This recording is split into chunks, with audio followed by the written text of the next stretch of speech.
Ok, pessoal, bem-vindos de volta. Hoje, o terceiro aniversário da Reforma Trabalhista. Estamos aqui com o professor Custódio Nogueira, com o professor Rogério, para o segundo dia do processo em debate, não é? Reforma Trabalhista, processo em debate. Bem-vindo, professor Custódio, bem-vindo, professor Rogério.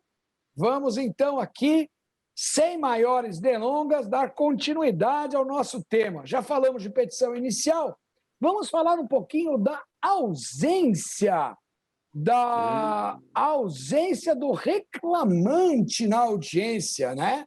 O artigo 844 da CLT sofreu algumas mudanças importantes com a reforma e nós vamos discuti-las agora.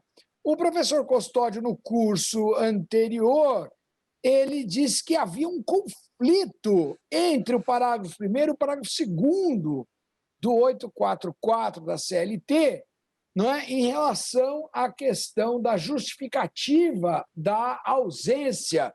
Como caminhou o entendimento do seu trabalho nesses 3 anos em relação ao arquivamento, professor Custódio? Vamos lá. Satisfação, não é? Retomando esse nosso encontro, de muito relevo, que certamente vai ajudar na vida profissional dos advogados aí. Muito bem. Esse conflito que trabalhei ainda em 2017, por conta do motivo relevante do parágrafo 1º e o motivo que coloca o legislador que tem que ser um motivo lá legalmente justificável, não é?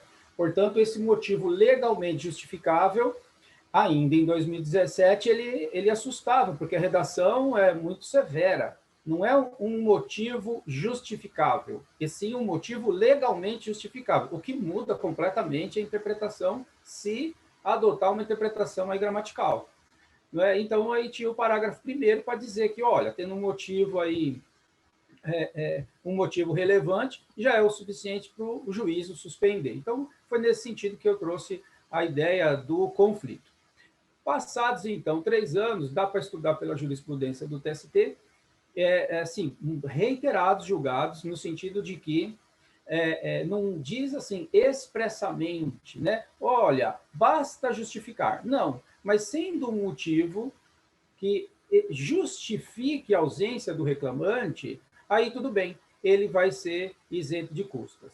E não tão apego à redação da lei, que tem que ser um motivo legalmente justificado, o que poderia levar à interpretação das hipóteses lá por exemplo, do 473 da CLT, que traz a interrupção do contrato de trabalho, dentre tantas hipóteses, como, por exemplo, do sangue, não é? Nascimento, falecimento de pessoas aí próximas do trabalhador. Então, nesse sentido, né, então, restou afastado. Pelo menos é o que eu pesquisei. Bastando, então, justificar. Por outro lado, o TST mantém a condenação incusta, sim, se não for justificada a ausência, não é? Aquele advogado, então, que acaba meio que deixando passar batido, o advogado do empregado está ali na audiência, o cliente dele, o trabalhador, não está, o juiz está arquivando e silente. O advogado do empregado não fala nada, já que o empregado não veio mesmo, né? Aí ele não fala nada, arquiva e nem, muitas vezes, toma atenção na ata, a ata está colocando lá, ó, está arquivando e 20 dias para recolher custas sob pena de execução. Quantas decisões eu já vi dessa natureza?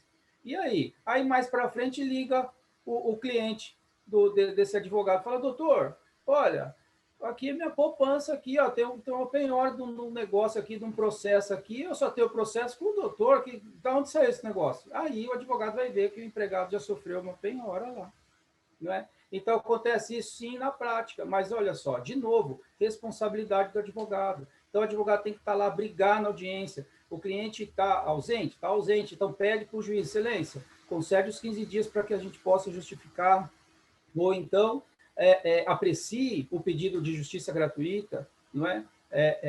Para que tenha uma decisão, ainda que o seu cliente esteja ausente, né? Então, veja, por mais estrangulada que seja a coisa, sempre nós temos algo para fazer. Por isso que somos advogados. Muito bem, muito bom, professor Custódio. Professor Rogério, No curso lá, 3 anos atrás, o professor disse que a intenção da legislação era corrigir uma injustiça com a empresa que contratava advogado, tinha custo, e o reclamante deixava arquivar a ação sem ter nenhum prejuízo. E também disse uma questão muito interessante, que se já colocou a contestação no PJE, não tem mais arquivamento. Só teria arquivamento se a defesa fosse oral, né? Então, eu pergunto esses dois temas para o senhor. A injustiça relatada na ocasião, ela está corrigida, ainda que parcialmente? E como ficou essa questão do arquivamento quando o processo já tem defesa no PJE? Muito bom. Vamos lá. Mais uma vez um prazer estar aqui, né? Nosso segundo dia de curso aqui. E hoje o aniversário oficial, né? Hoje realmente que fazem aí os 3 anos pós-reforma. Muito legal, muito bacana. Bem, no tocante à questão da injustiça, né? Eu acho que diminuiu, viu, professor Antero? Quando a gente olha assim para o contexto todo das ocorrências e faz um comparativo antes e agora, diminui muito o número de arquivamentos por não comparecimento. Pelo menos a gente sentiu isso no escritório, né? Hoje é uma coisa mais de comparecer mesmo e acontecer a audiência. Foram poucas as situações em que o reclamante imotivadamente não compareceu e levou a um arquivamento. Então, eu acredito que isso foi um alerta, né? Um alerta tanto para o reclamante que precisa levar a sério a coisa toda, como um advogado que tem que orientar e dizer, olha, precisa ir, tem que ir, além da gente perder tempo, você pode ser condenado em custas. Então, realmente, eu acho que essa correção dessa situação que incomodava tanto a reclamada, que eu, à época, chamei de injustiça, mas era algo que realmente era sentido pela empresa, né? Você gasta com honorários, você prepara uma coisa, outra, defesa, tal, vai até lá, perde tempo, atrasa a audiência, tal, não comparece, arquiva, não tem penalidade nenhuma, tudo lindo, maravilhoso, o cara entra de novo, você precisa de novo.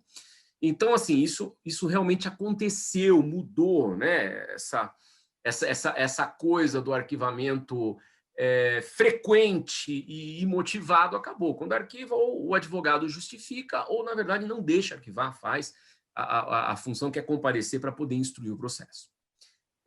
Quanto à questão da defesa antes da audiência, por conta do PJE, por conta de tudo isso, eu realmente acreditava de coração, por isso que eu disse até na aula passada que muita coisa que eu imaginava não aconteceu e eu até fiquei um pouco frustrado com algumas coisas.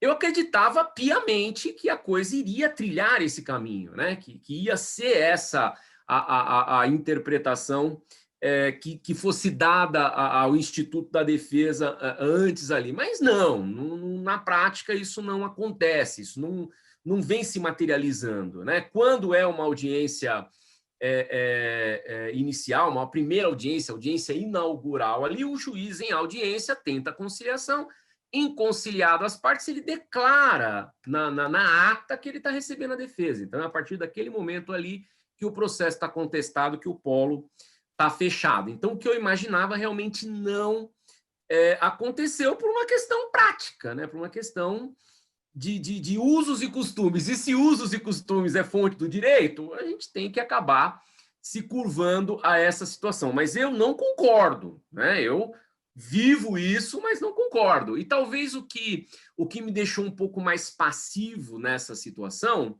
foi que voltou a questão do sigilo, né? Se a defesa vai ser juntada apenas em audiência depois que tenta o acordo, eu posso colocar o sigilo lá, que eu não vou ter problema com tudo isso. Então, voltou aquele elemento surpresa, aquela estratégia que a reclamada costuma fazer, então eu me curvei a isso. Era interessante para o escritório e para os meus clientes que voltasse a situação do sigilo e tudo mais, por isso que eu não briguei muito por essa questão aí. Mas realmente eu imaginava de coração que isso iria acontecer e não aconteceu. Eu vou começar pelo professor Rogério, porque assim, eu tinha a mesma leitura, que a possibilidade do protocolo da contestação no PJE impediria a desistência do processo, como está expresso na lei, e o arquivamento é uma desistência do processo, então eu fiz a mesma leitura. Mas me parece que eu fiz uma leitura também equivocada em relação ao sigilo, porque me parece que a ideia era que não fosse mais ter sigilo. Como o sigilo é um tema que nós vamos discutir daqui a pouco, na contestação do réu, eu não vou aprofundar muito, mas eu fiz a mesma leitura porque entendi isso. Uma vez protocolada a contestação e a contestação aberta ao reclamante, ele não poderia desistir. E a desistência ela poderia ser tanto expressa, desisto, quanto tácita, não ir à audiência. E as coisas realmente não caminharam assim.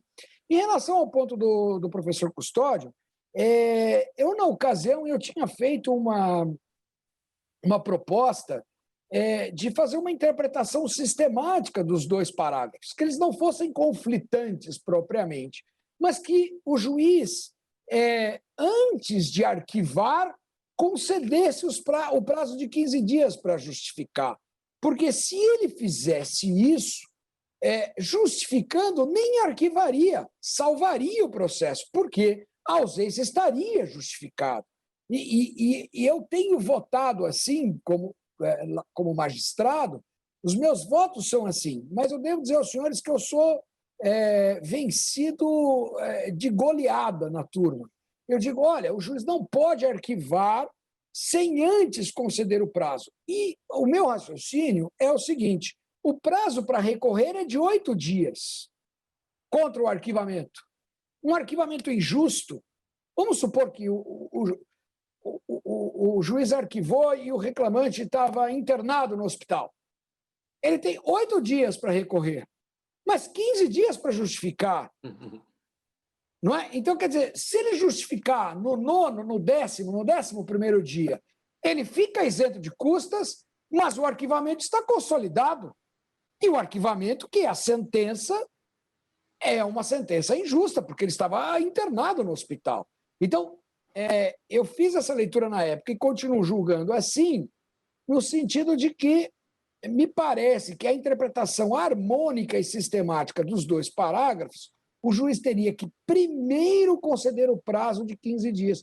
Porque o parágrafo primeiro diz, se a ausência for justificada, o juiz suspenderá a sessão. E no parágrafo segundo diz, a parte tem 15 dias para justificar.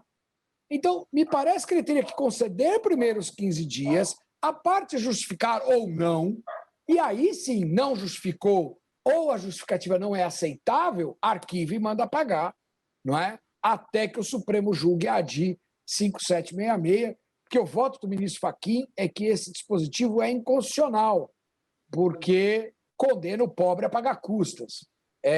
Entre parênteses, no que eu concordo com o ministro Fachin e respeitosamente discordo do ministro Barroso, que votou em sentido contrário. Mas, até que o Supremo julgue, me parece que essa sistemática seria a mais correta. Mas sabe uma coisa que eu observei, professor Custódio, professor Rogério, depois se quiserem comentar, é que o pagamento das custas, no parágrafo 3º, é condição para a propositura da nova ação. Mas eu tenho visto na jurisprudência que ele seja considerado pressuposto para o recurso ordinário contra o próprio arquivamento.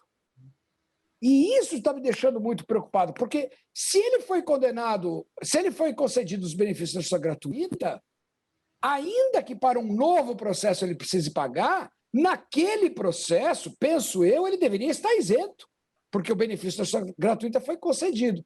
Mas eu tenho visto bastante decisão no sentido de que, mesmo com o benefício da justiça gratuita, ele tem que pagar as custas para recorrer contra o próprio arquivamento, ou seja, para recorrer contra aquilo que ele reputa ser injusto, né? Então, isso cria uma situação, vamos imaginar assim, exagerando, né? O reclamante diz, o advogado diz, o reclamante não veio à audiência porque está preso, está encarcerado. Acho que não tem motivo mais forte do que esse. Ele não pode ir à audiência, está preso. O juiz diz, isso não é motivo, arquivo e pague R$1.000 de custas. Para recorrer ao tribunal, para discutir se estar ou não encarcerado é um motivo justo para não ir à audiência, ele tem que pagar os R$1.000. né?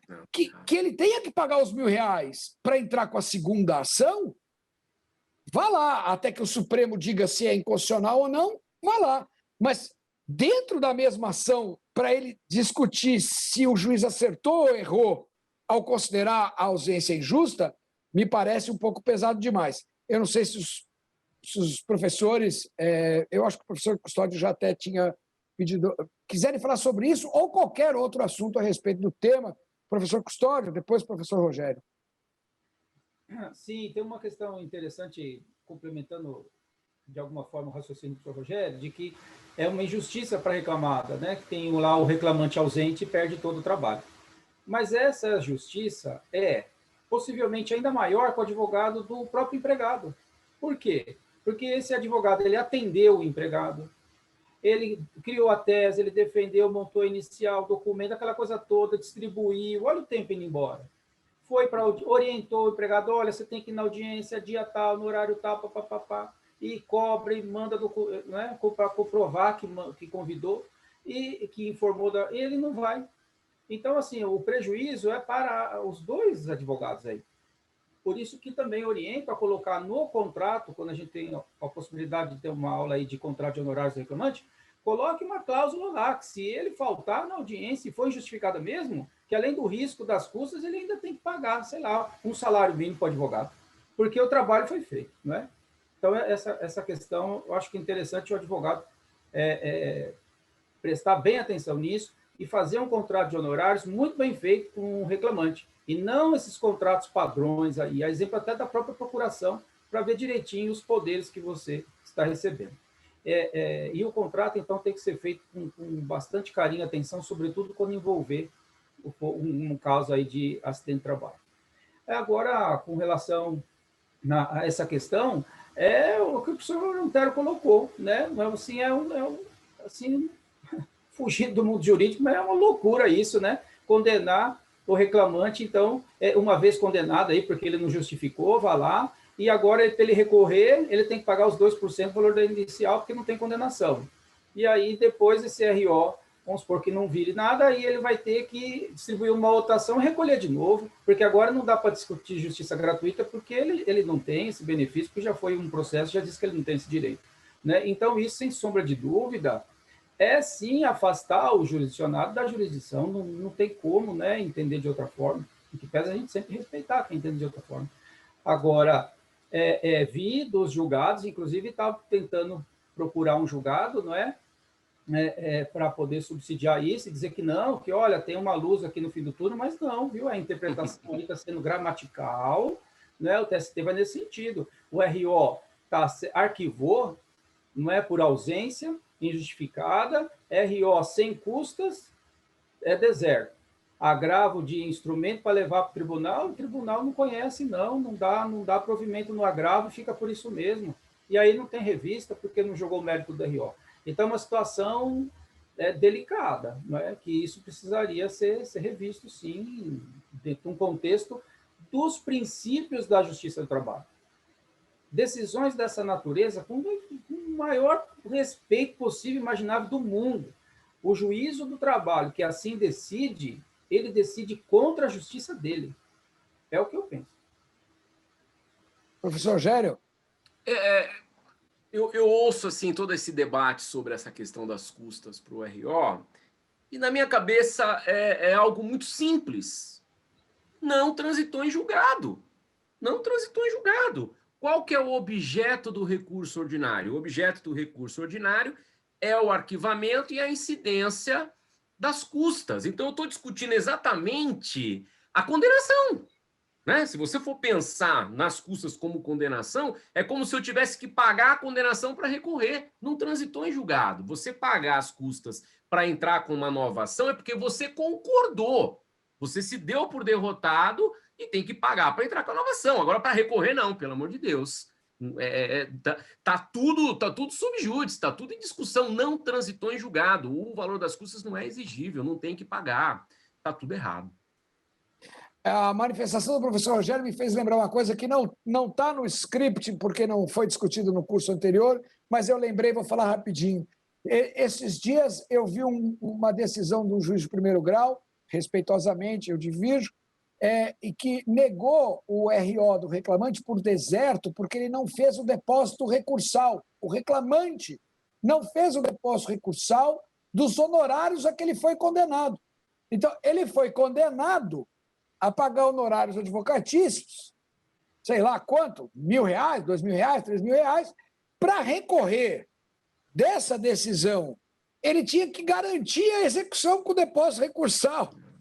E aí, como ele não garantiu, no entendimento desse magistrado, o RO foi trancado. Claro que veio com agravo de instrumento e eu votei para destrancar. Mas veja que é exatamente nessa linha. Você tem que pagar a condenação para discutir a própria condenação. Bom, passando adiante, agora vamos falar da ausência da reclamada, que também houve. Parágrafo 4º, parágrafo 5º do 844 também mudou bastante. E, na ocasião, o professor Custódio disse assim: há um efetivo desequilíbrio processual. O reclamante ausente, o advogado não pode praticar nenhum ato. O advogado da ré pode praticar ato. Se o advogado da ré estiver ausente, então haverá revelia. E eu pergunto ao professor se ele entende que esse desequilíbrio realmente se consagrou ou como é que a coisa andou nesses 3 anos, professor Custódio. Esse desequilíbrio ele se espraiou ainda mais, não é? Por conta da audiência una. Quando a audiência é inicial, aí nós temos um processo. Quando a audiência é inicial, nossa, é uma delícia advogar, porque tenta acordo, não deu, junta a defesa. Ótimo, para aí. Como no processo civil, ou seja, equilíbrio. E aí continua essa audiência em outro momento, audiência de continuação, até os efeitos da súmula 74 do TST, e aí então o advogado do empregado, aquele que realmente tem vocação, gosta do processo, ele vai estudar com profundidade a contestação, impugnar e vai preparadíssimo para a audiência. Audiência una, aquilo é uma caixinha de maldades, não tem processo aí. Isso é uma estratégia absoluta para a reclamada. Então, a reclamada ela vai para a audiência, numa audiência una, olha, ela tem a inicial, os documentos, poucos documentos que se juntam na inicial, porque não tem acesso ao documento, e ela conhece o empregador, que é o cliente dela, e aí ela tem todo o tempo do mundo, né, até chegar à audiência, para montar a estratégia. E olha que o advogado da reclamada, ele tem que ir lá contato com o sócio, com o dono do negócio todo. Então, ele tem como escolher a testemunha que ele quer, o preposto que ele quer, para definir a estratégia da defesa. E, portanto, ouvir na audiência aquilo que ele quer ouvir. Então, ele vai muito forte para a audiência. Entender que o processo do trabalho dentro de uma audiência una é um processo, respeito sempre, né? Mas não existe processo, é uma caixinha de maldade elevada à enésima potência. Não há o menor equilíbrio entre as partes. Quantas audiências você está lá? O juiz, o advogado reclamando, dá uma olhadinha na contestação aí, 93 laudos, 700 documentos, já viu, né? Então, reclamante, senta aqui, vou começar o depoimento. Ótimo, equilibradíssimo esse processo, né? Então, assim, não existe um processo do trabalho dentro de uma audiência única. Ao meu ver, que dentro do universo, né, se o planeta Terra é um cisco, imagina que é custoso. Mas, enfim, esse é o meu entendimento. Acredito que a pandemia trouxe uma luz no fim do túnel, e espero que não dure só durante esse período e que se aproveite isso de alguma forma. Agora mesmo distribuí uma reclamação e veio a intimação, que até ela aqui, prudente, foi interessante, a gente mostra, dando prazo para a reclamada juntar a contestação dela lá. E ela tem que justificar numa petição apartada a prova que ela pretende produzir de forma especificada. Isso é equilíbrio. Isso eu penso que é equilíbrio. Do contrário, não tem audiência una. É uma caixinha de maldades. E se o advogado da reclamada é arquiteto jurídico, ele derruba, mas ele derruba fácil.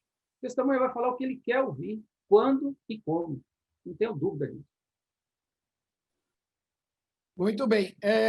Professor Rogério, O professor disse duas coisas no curso anterior, sem prejuízo de responder ao professor Custódio. O professor disse, a lei acertou, é diferente do arquivamento, porque arquivamento é desistência e a empresa não pode desistir. E disse também que se não aparecer ninguém, nem o advogado, também não pode ser revel, porque a lei autoriza a defesa no PJE. Então, eu pergunto ao professor, mantém o entendimento de que se a contestação está protocolada, não pode haver revelia, mesmo diante da ausência do preposto e do advogado? Como é que o professor tem visto isso nesses 3 anos? Vamos lá. Infelizmente ou felizmente, eu ainda não experimentei isso, né? A gente não correu o risco ainda de não comparecer a uma audiência com a defesa apresentada e sustentar essa tese. Então, continua na teoria. Eu não tive essa experiência prática, né? Mas eu continuo com o mesmo entendimento. Meu entendimento continua sendo o mesmo. Se a reclamada apresenta a defesa, eu tenho essa liberdade de apresentar a defesa. E eu apresento essa defesa aberta, sem sigilo, no PJE, né? Está lá, apresentada a defesa. Eu entendo que o processo está contestado. O processo está contestado. Inclusive, a CLT diz, né, que será considerado contestado o processo com a apresentação da defesa no sistema PJE. Então, está contestado. Se no dia da audiência, a reclamada não comparece por algum motivo, o preposto não comparece por algum motivo, eu entendo que o juiz tem que juntar a defesa. Aliás, a defesa já está lá, ela já está juntada.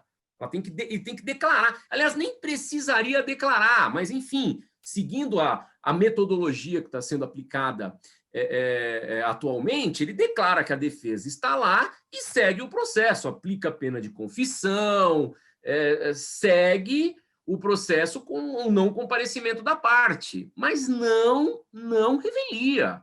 Isso não entra na minha cabeça ainda hoje. Revelia é ausência de defesa. A defesa está lá, a defesa foi apresentada dentro do prazo legal até a audiência, está lá a defesa. Revelia, eu continuo entendendo que não existe. Não obstante a prática da questão que envolve o arquivamento, nesse aspecto, né, e se isso viesse a acontecer com o escritório em algum momento, eu iria subir com isso até onde precisasse para poder fazer valer essa tese, né? Porque revelia, não, a defesa está lá. A defesa está apresentada. Aliás, se essa fosse a métrica aplicada, nem arquivamento teria, porque a defesa foi apresentada, né? Agora, o professor Custódio falou uma coisa interessante. É uma herança que eu gostaria, do fundo do meu coração, que vingasse, que ficasse aí do Covid, da pandemia, que fosse a contestação apresentada no prazo fixado pelo juiz, 15 dias, como acontece lá no processo civil. Acho que isso soma ao processo, isso dá clareza ao processo, isso dá igualdade ao processo. Se eu for responder aqui como Rogério Martira, advogado de reclamada, eu vou falar para você o seguinte, que a audiência única é a melhor coisa do mundo que existe para reclamada. Para a reclamada, a melhor coisa do mundo que existe é uma audiência única. Agora, para o processo, para a lealdade processual, para a clareza processual, é péssimo. É péssimo. Né? O melhor é a defesa, até para a composição. Tem muita gente que defende assim, não, se a defesa não estiver lá, as partes vão se compor mais facilmente, a negociação. Não é verdade, na prática isso não acontece. Quando as cartas estão na mesa e todo mundo conhece efetivamente o risco, é que acontecem os bons acordos. Fazer acordo no escuro é muito complicado. Você pode perder ou você pode perder a oportunidade de fazer o acordo porque você não sabe o risco que você está correndo. Então, eu sou adepto que fique isso, né? Audiência inicial virtual tem que ficar, né?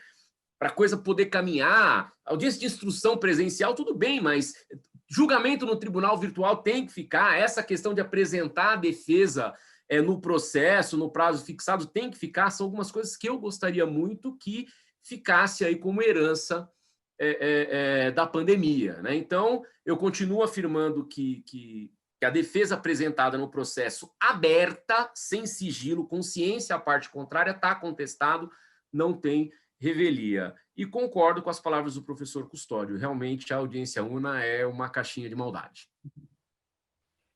Veja bem, na ocasião eu manifestei que a reforma perdeu a oportunidade de acabar com essa história de apresentação da defesa em audiência, podia ter adotado a defesa em cartório, não é?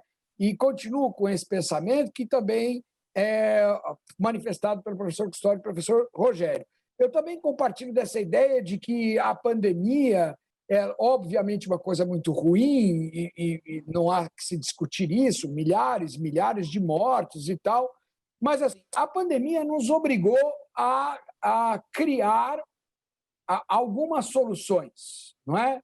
E eu queria compartilhar aqui com vocês, se eu conseguir,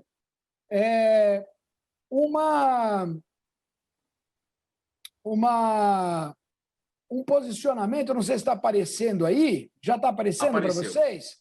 O ato 11 da Corregedoria Geral da Justiça do Trabalho, de 23 de abril.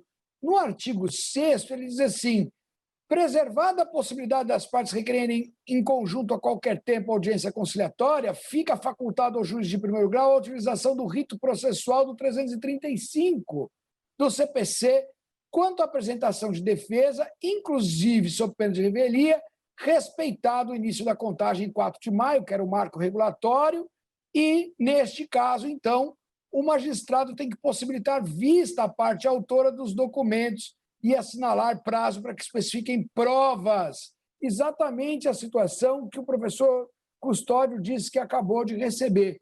Este juiz que o professor Custódio, desse processo que ele referiu, está cumprindo essa recomendação do corregedor. Ora, se nós podemos fazer isso em tempos de revelia, acho que até nem precisa a audiência inicial virtual. Basta adotar o rito do CPC. Apresenta a contestação em audiência. Muitas vezes é difícil, mas pode acontecer até do processo não ter provas de audiência a serem produzidas. Matéria de direito. Volto ao exemplo que eu dei num outro bloco. O reclamante diz: eu fui contratado para a função A e exercia também a função B. Quero acúmulo de função. A reclamada contesta e diz: foi contratado para a função A, exerceu de fato a função B, mas não tem direito adicional por falta de previsão legal. Esse é um processo que não precisa de audiência. Só julgar. Né? Então, só julgar. Então, é o tal do julgamento antecipado da lide. Então, obrigar a Justiça do Trabalho a fazer audiências e mais audiências que muitas vezes não são necessárias, me parece que a reforma poderia mesmo ter suprimido essa questão da apresentação da defesa em audiência. Bom, vamos prosseguindo aqui, já acelerando, não é?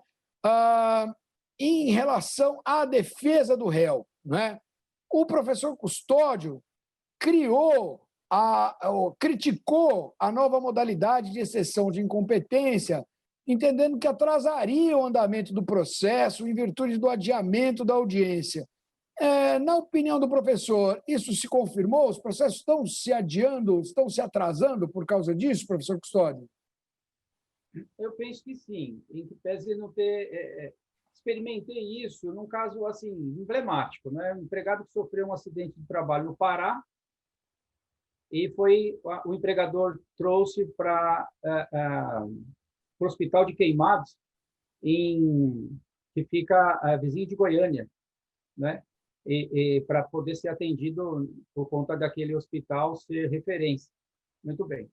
E aí eu entrei com a ação ali, porque ele não pode ir embora, está fazendo tratamento, então eu entrei com a ação nessa região, não no local de trabalho. E aí a reclamada, naturalmente, apresentou a defesa dela, requerendo fosse remetido os autos para o Pará. O juízo da Vara do Trabalho acolheu. Ele acolheu a exceção de incompetência que o empregador apresentou na audiência. Só que isso já no tempo da reforma. E ele apresentou na audiência. Aí eu argumentei. Primeiro, a questão fática. E segundo, a questão, a fática no sentido de que o empregado está aqui, está precisando de tratamento aqui, em Anápolis, que é o hospital de referência para queimados na América, imagina, né? E aí ele disse que não, como o empregado trabalhou lá, então a ação tem que tramitar lá. Mas muito bem. Aí argumentei do prazo, né? Porque são 5 dias. O empregador tinha que arguir em 5 dias da notificação. A notificação já foi no tempo da reforma. Aí ele disse para mim que não, também. Tá, beleza, eu consegui ler meus protestos. E é interessante que dessa decisão cabe recurso ordinário. Súmula 214, letra C, que está mandando para outro TRT. Aí fiz meu recurso ordinário, minha sustentação, tal, reformou, mandou de volta para Anápolis. Aí começou meu pesadelo, porque o juiz não gostou. Mas, enfim, estão discutindo lá. Já tá, agora voltou para o TRT, porque agora teve sentença de mérito, estamos aí aguardando o acordo. Mas, então, eu vejo, sim, que traz um prejuízo, porque a primeira audiência já, então, suspende. Aí, depois, vai ter uma instrução da exceção. Foi muito custoso isso, uma instrução da exceção. Aí, depois disso, pode vir carta precatória. Então, essa é uma ferramenta para um caso mais complexo, que demande aí uma estratégia mais apurada do empregador, e ele não esteja tão pronto para essa defesa, e para ele ganhar um tempo, sei lá, de repente tem algum viés para ele sustentar essa exceção também, mas sem dúvida nenhuma levanta uma ferramenta dessa, que a nova legislação está permitindo, né? Então, eu penso que isso não é bom, não é? Veja, o CPC, ele mantém isso na contestação. 317 do CPC, lá, inciso 2, vai arguir exceção tanto de incompetência em razão do local, que é o caso, como da matéria, lá na contestação. E o juízo do trabalho, vara do trabalho, é habilitadíssimo para instruir isso. Ele faz 2 ou 3 perguntas, se muito, e já definiu e continua, não é? Mas a minha crítica é essa. Não penso que isso veio para ajudar, não. Perfeito. Professor Rogério, a minha pergunta aqui, o professor já adiantou, né? No curso anterior, o professor tinha dito que a reclamada perdeu o elemento de surpresa porque caiu o sigilo. O professor já falou a respeito disso. Não sei se gostaria de fazer algum complemento ou se a gente pode passar para o próximo tema. Fica à vontade aí com a palavra. Eu acredito que eu acabei realmente queimando a largada lá e, né, é isso. A gente tem que jogar com as armas que nós temos, né? O processo nos dá as armas e a gente usa as armas. Aí, na verdade, não foi o processo exatamente que deu essa arma, mas se a defesa vai ser recebida em audiência, após, blá, blá, blá, vamos usar o sigilo, vamos fazer do sigilo uma ferramenta de estratégia processual.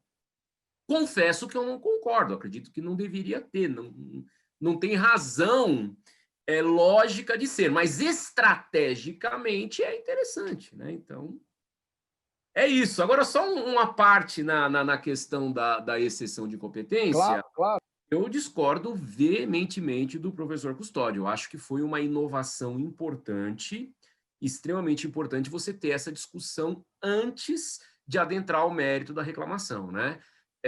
Assim, são visões de quem experimentou na pele, né? Então, como advogado de reclamada, me deparei em diversas situações em você ter que sair da sede da empresa, pegar um avião para fazer audiência em um outro estado, em uma outra cidade, com custo gigantesco, para você chegar lá, arguir exceção e o processo voltar ou ir para o local onde ele deveria estar. E muitas vezes esse custo, sei lá, você gasta 2, 3, 4 mil reais para poder fazer isso, muitas vezes você ligava para o advogado e fazia um acordo de 3 mil, nem acreditando que você deveria pagar aquilo ao reclamante por uma questão de custo-benefício. A empresa precisa fazer cálculo, precisa fazer conta de custo-benefício. Então, assim, eu disse isso há 3 anos atrás e repito, a reforma trabalhista ela foi uma reforma patronal. Ela teve o dedo da visão patronal. Tudo que foi colocado aí era tudo que incomodava em muitos empresários na posição de reclamada. Então, muita coisa aconteceu com esse viés, né, da forma que a coisa aconteceu. Então, esse foi um dos elementos em que os empresários, que a reclamada se sentia muito injustiçada por essa estratégia utilizada pelo reclamante, e se materializou na legislação naquele momento em que houve a reforma, né? Mas eu acredito que não foi uma involução, eu acho que foi uma evolução, evitando que aconteça esse tipo de coisa, né? Só esse comentário. Eu costumo dizer o seguinte, e é absolutamente natural, né? Eu sempre digo isso, quando a gente analisa filosoficamente qualquer coisa, qualquer objeto que a gente vai analisar, eu costumo dizer para os meus alunos que a análise não se desvincula do sujeito. A experiência que você tem de vida, ela vem junto com você quando você vai analisar. A história do copo meio cheio ou meio vazio depende muito de quem está olhando e do que ele vivenciou até ali. Se ele passou muita sede, ele vê o copo meio cheio. Mas se ele sempre teve muita bonança de água, ele vê o copo meio vazio. Então, quando você vai interpretar qualquer coisa na vida, a gente traz isso. Eu também trago isso. O que a gente sempre deve, eu penso, digo isso para os meus alunos, é nos esforçar para abstrair isso e procurar analisar o Instituto da maneira mais objetiva possível, né? Assim, eu compreendo a razão do professor Rogério de que não se justifica o custo da empresa ir até o local para dizer que o local está errado, né? De fato, mas eu também vejo que há uma certa injustiça na regra de fixação de competência, porque quando você vai no processo civil, a competência é fixada pelo domicílio do hipossuficiente, na ação de alimentos, por exemplo, na ação do consumidor. Aquele que é hipossuficiente ajuiza no seu domicílio, onde é melhor para ele, porque ele é mais frágil. E no processo do trabalho, a regra não diz isso com todas as letras, mas a regra é que a ação deve ser ajuizada no domicílio do réu, porque o local de prestação de serviços, normalmente, é o local onde a empresa está sediada. Normalmente. Então, a regra é o local da prestação de serviços, mas o local de prestação de serviços é a sede do hipersuficiente. Então, a gente tem uma regra que gera realmente distorções e está aí a merecer reflexões, não há dúvida. Nós ainda temos poucos minutos nesse bloco, e eu gostaria de perguntar aos professores, vou falar genericamente, sem fazer um link com o curso anterior. Eu costumo dizer que a inversão do ônus da prova foi uma das poucas coisas boas que a reforma trabalhista trouxe para o processo do trabalho, na minha opinião, que foi explicitar a possibilidade da inversão do ônus da prova no processo do trabalho. E eu gostaria de saber do professor Custódio, depois do professor Rogério, como tem sido a experiência dos professores em relação a esse tema. Ela tem sido aplicada? Como é que tem sido aplicada a inversão do ônus da prova? Professor Custódio? O que eu vejo, assim, no primeiro momento, é que os advogados do reclamante acabam não pedindo a inversão ali. E isso acaba passando em branco. Muitas vezes, né, e acredito por conta justamente do que vinha se debatendo antes, que inclusive o senhor Rogério concordou, dessa questão dessa caixinha de maldades aí. Porque para se estabelecer, se eu estiver equivocado, né, me corrija, mas para se estabelecer a quem pertence o ônus, é só um documento que vai determinar de quem é o ônus, que é a contestação. Eu preciso estudar a contestação para saber de quem é o ônus, porque eu preciso saber o que o empregador falou. E agora está lá no 818, até adequada a terminologia, ao reclamado, né? 818, inciso 2, fato impeditivo, modificativo e extintivo. Então, eu preciso estudar a contestação, entender o que o empregador está falando, para então saber de quem é esse ônus. Agora, como? Que expertise, que jogo de cintura que tem que ter o advogado para, em poucos segundos, consultar uma peça de contestação com 50 a 100 laudas e então verificar de quem é o ônus da prova para poder então pensar em articular algum requerimento para o juiz. Por isso que é muito desigual a audiência única. E ela impossibilita, inclusive, esse entendimento. Então, com o máximo respeito, se o advogado reclamante dói pensar e ver isso, né? É que essa massa do advogado trabalhista reclamante, ele não enxerga isso, porque não tem como, porque exige mais. Então, assim, o que eu procuro fazer? Olha, a audiência apregou, sentou lá na mesa. Pelo menos no computador do advogado reclamante, a contestação está lá. É só ir no sumário, clicar e está lá. Ela está com uma tarja de sigilo, mas ela está lá. Então, enquanto está a audiência una, enquanto está lá batendo papo, tentando negociar um acordo, tal, não sei o quê, vai tentando ver o que está ali para ver se você consegue salvar alguma coisa. Olha que processo equilibrado.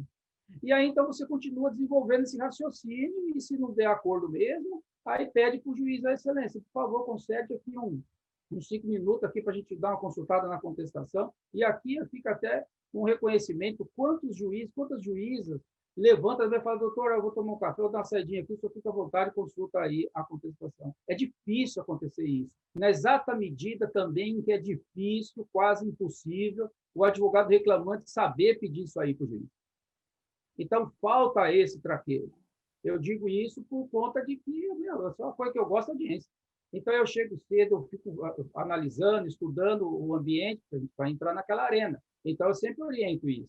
Não é? Então, o advogado ele tem que conversar com o juiz, ele tem que pedir, né? Todo carinho do mundo pede lá com jeito, mas é difícil o juiz falar que não vai dar o tempo. Ele dá sim. Então, o advogado tem que pedir. E já trazer essa orientação para ele aplicar. Não é fácil. Imagina, isso não é fácil, não. Porque ali um calor do momento, você está nervoso, o pau está cantando ali, então é difícil você ter essa organização de ideia, mas precisa desenvolver.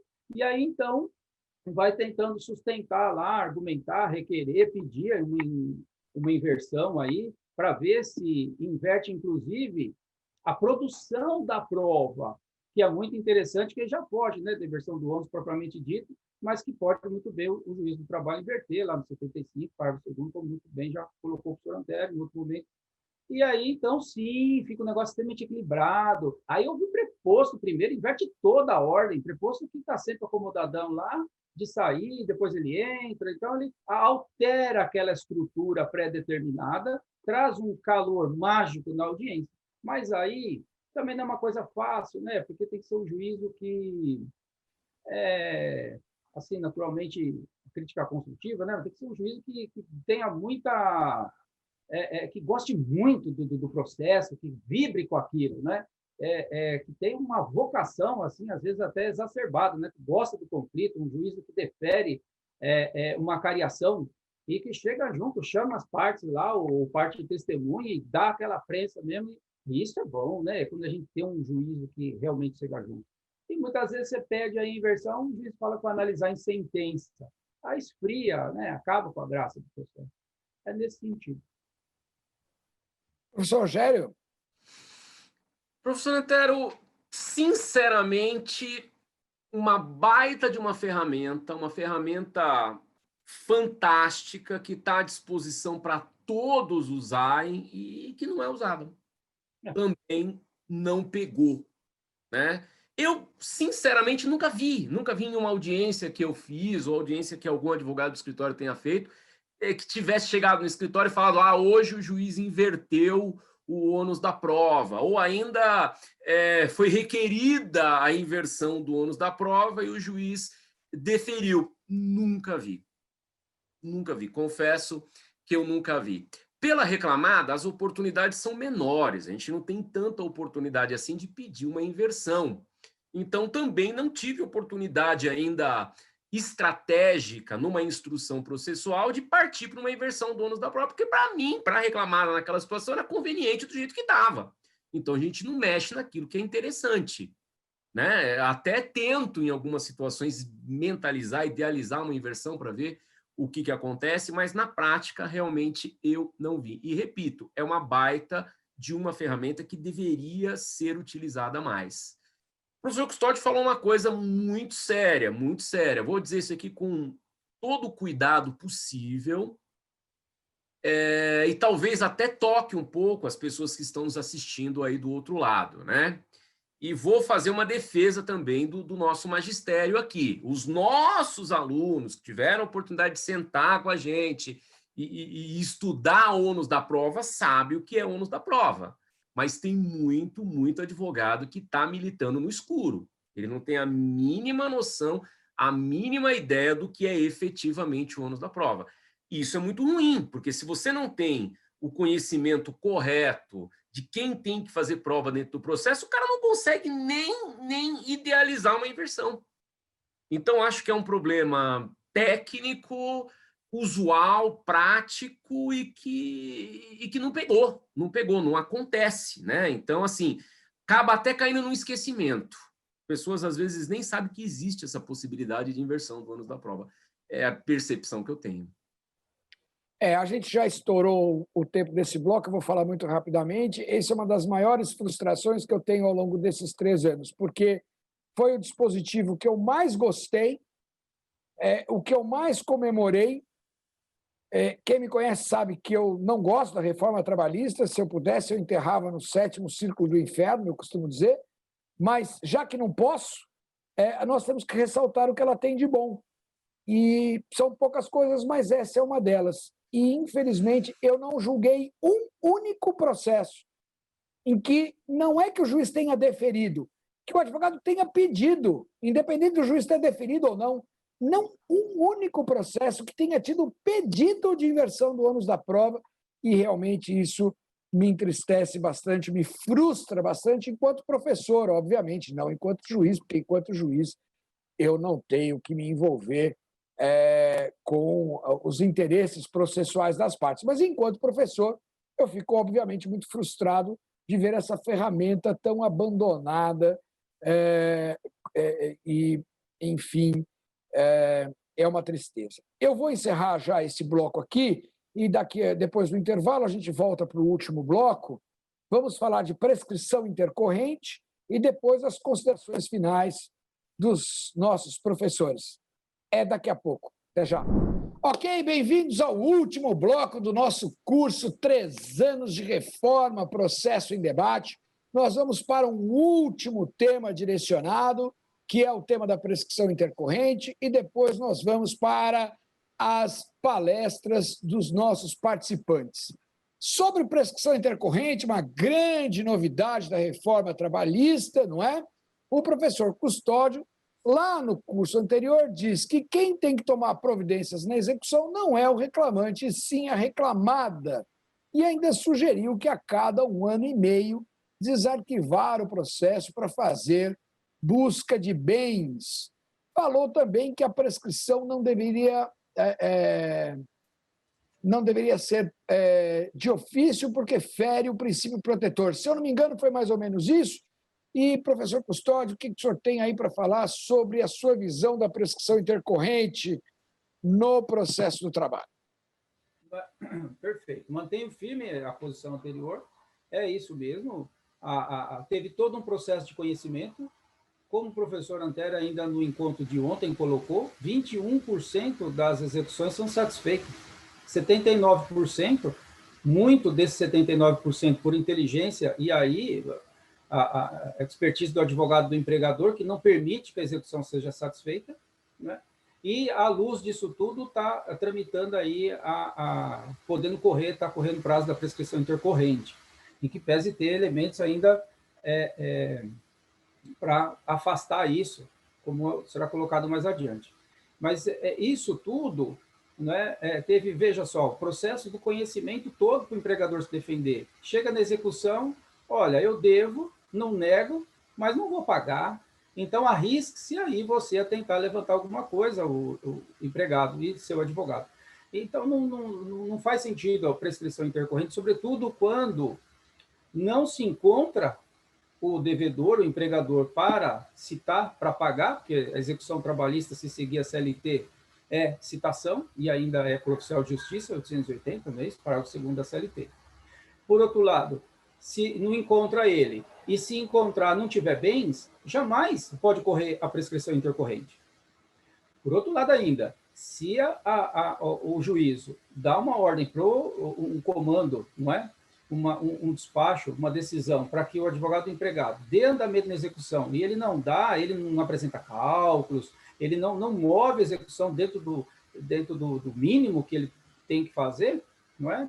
Por conta da responsabilidade que tem, até por força do 878 da CLT, que a execução não é mais de ofício, né? O advogado do empregado tem que dar andamento na execução, e ele advogado do empregado, não toma providência, aí o risco é dele também. Agora, não é? É diferente de não encontrar o empregador para ser citado para pagamento.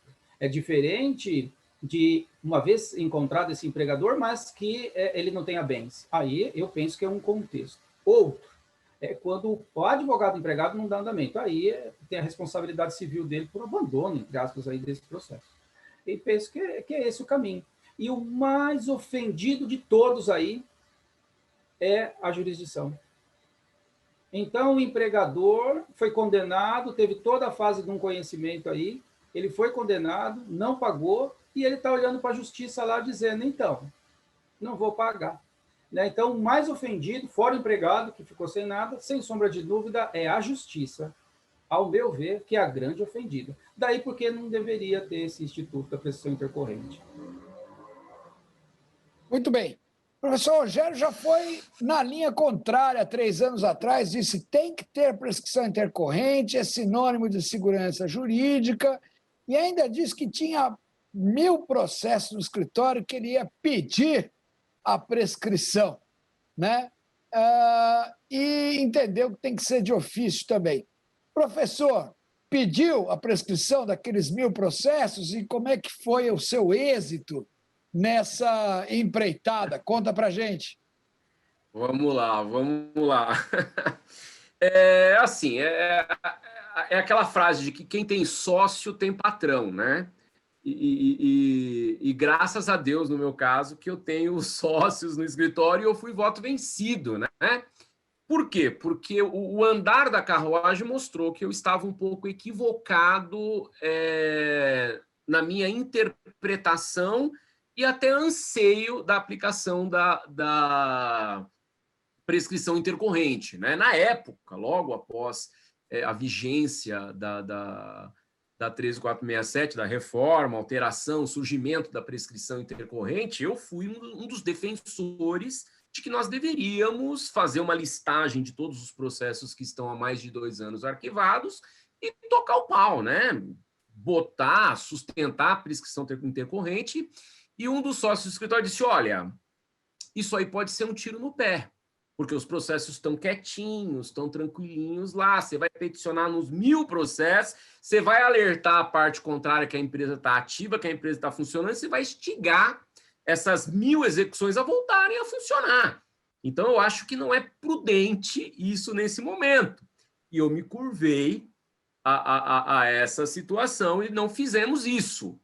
Nós deixamos para fazer isso depois de 2 anos de vigência da lei. E começamos paulatinamente. Tentamos em um processo, tentamos em outro processo. Confesso que em alguns a gente chegou a ter êxito, mas eram aqueles processos realmente que estavam abandonados. Né? Pedimos a prescrição intercorrente, o juiz mandou a parte contrária se manifestar, a parte contrária nem se manifestou, porque o advogado já não estava interessado, o juiz falou assim, olha, se eles que estão interessados não querem tomar nenhuma providência, está prescrito. Então, nós ganhamos algumas prescrições intercorrentes na primeira instância, não houve recurso. Algumas outras prescrições em primeira instância intercorrente que nós ganhamos subiram para o tribunal e o tribunal não deixou. O tribunal disse que não, o TRT disse que não estava ali configurado exatamente o que eles entendem ser os requisitos da lei, e eu também me curvo a essa decisão, né, de que tem que ser algo explícito mesmo, tem que ser alguma coisa dizendo, olha, reclamante, exequente, tome providências, pratique o ato. Né? Então, isso tem que ficar muito claro, essa intimação, essa determinação de que algo seja feito. Aí sim é o marco inicial para se iniciar um entendimento de prescrição intercorrente. Então, não foi com a veemência toda que eu comentei aquela época, 3 anos atrás, realmente não aconteceu, nós não chegamos a fazer, não deu certo, E a nossa experiência com a prescrição intercorrente trilhou esse caminho.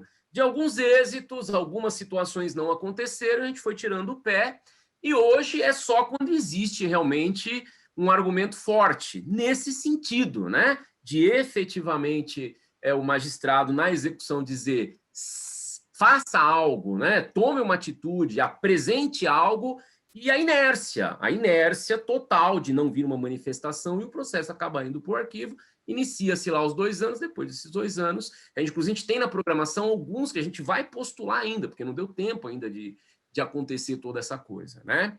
Mas, feitas essas adequações, feitas essas interpretações aí da prescrição, é algo que eu continuo acreditando que é necessário, que é importante, e repito a minha fala de 3 anos atrás. Nós precisamos de segurança jurídica. Nada pode ser eterno. Não é correto algo ser eterno. Não é correto um processo estar parado ou ser arquivado e daqui 4, 5, 6, 7, 8, 10 anos alguém desarquivar e tocar o processo.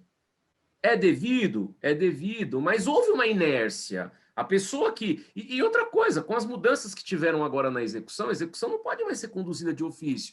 A execução tem que ser conduzida por um advogado. E se o advogado é inerte, tem que haver uma correção a isso, né? Eu não vou dizer nenhuma punição, mas uma correção a isso. Nada pode ficar para sempre. Então, eu continuo entendendo que a prescrição intercorrente, com as devidas adequações e reflexões, ela é importante para que exista segurança jurídica, né? O mundo empresarial, o universo empresarial, ele atua dentro dessa segurança jurídica, né? E a empresa, ela paga um preço muito caro por isso. Ah, não vai pagar a execução, mas, gente, acontece tanta coisa acontece. Uma empresa é objeto de fusão, de cisão, de aquisição, entra um sócio, sai outro sócio, às vezes o sócio que vem, ele nem consegue enxergar esse contexto todo. Então, assim, numa visão bem patronal, bem empresarial, que é o mundo que eu vivo com uma maior frequência, a prescrição intercorrente, ela é importante,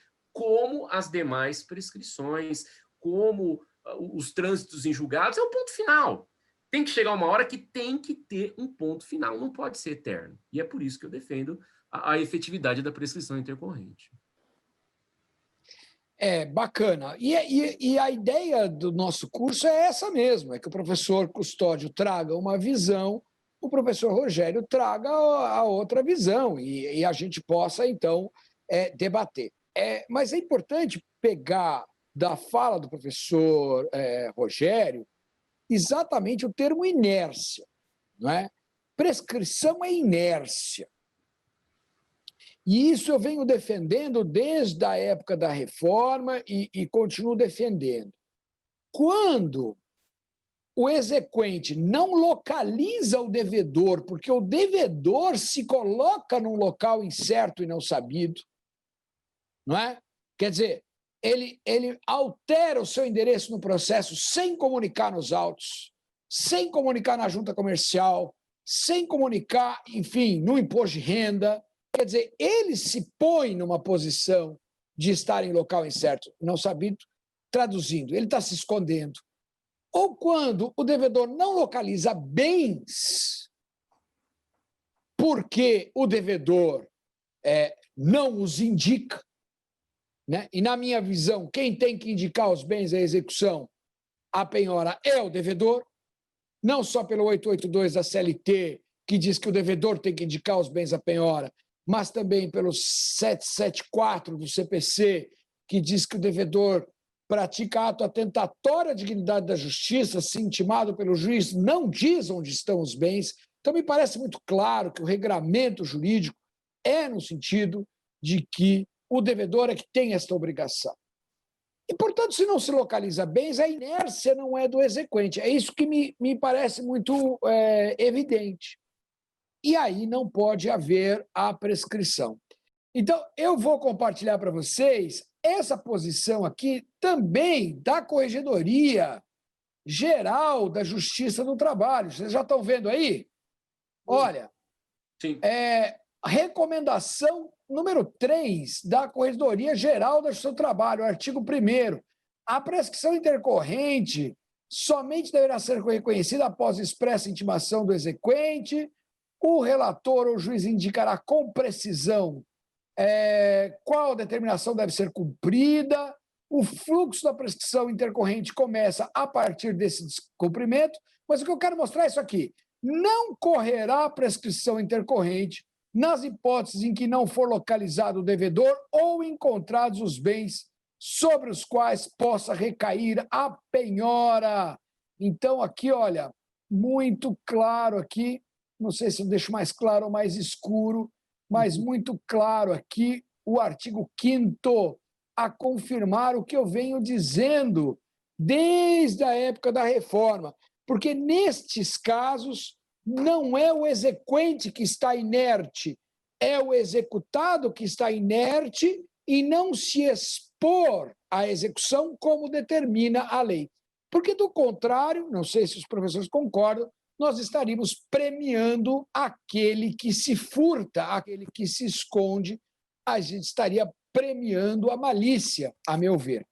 Mas, infelizmente, há uma lição do professor Godinho, que eu não trouxe aqui, no livro Maurício Godinho Delgado, em que ele repete esse mesmo entendimento, é um dos juristas que eu mais gosto, também nessa linha de que não é possível permitir a prescrição intercorrente nestes casos. Não sei se os professores ainda querem falar sobre prescrição intercorrente ou podemos passar já para as considerações finais. Podemos? Perfeito? Perfeito essa colocação que o professor Antero trouxe, até porque a LEF, de acordo com 889 da CLT, é aplicada de forma subsidiária no processo de trabalho, na execução. Então, quando a prescrição intercorrente pode ser declarada, ok, desde que haja inércia do advogado e do empregado. Não quando o empregador se furta. Não para se prestigiar uma expertise aí de esconder patrimônio, esse tipo de coisa. E não também que isso ocorre no Brasil. É um exemplo que a gente pode pegar lá dos países nórdicos, por exemplo. Tá bem, então. Então, a gente vai agora, uma novidade em relação ao curso de 3 anos atrás, nós vamos abrir a palavra aos professores para que eles possam fazer uma exposição num tema livre, de livre escolha, a respeito do processo do trabalho alterado pela reforma trabalhista.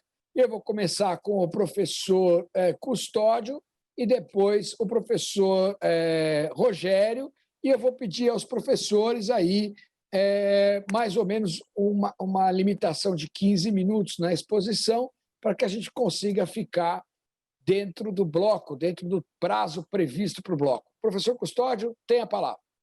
Vamos lá. É uma questão que muito me aflige, é a questão que envolve lá a indicação do valor face à liquidação do pedido. Por conta dos contatos que recebo em DirectV Instra, do grupo que tenho de Telegram. Então, os advogados reclamantes vêm sofrendo com isso, né? Por conta, como a gente colocou, inclusive, ainda ontem, na abordagem do encontro de ontem, quando tratamos ali, ainda de forma breve, a respeito da redação do parágrafo 1º do artigo 840 da CLT, alterado pela reforma no que toca ao pedido, que é o estudo da especificação do pedido que não tinha no processo no rito ordinário, tinha só no rito sumaríssimo, lá que tinha que indicar o valor correspondente ao pedido. E agora não, desde 2017, por conta da reforma, no rito ordinário também tem que se indicar um valor.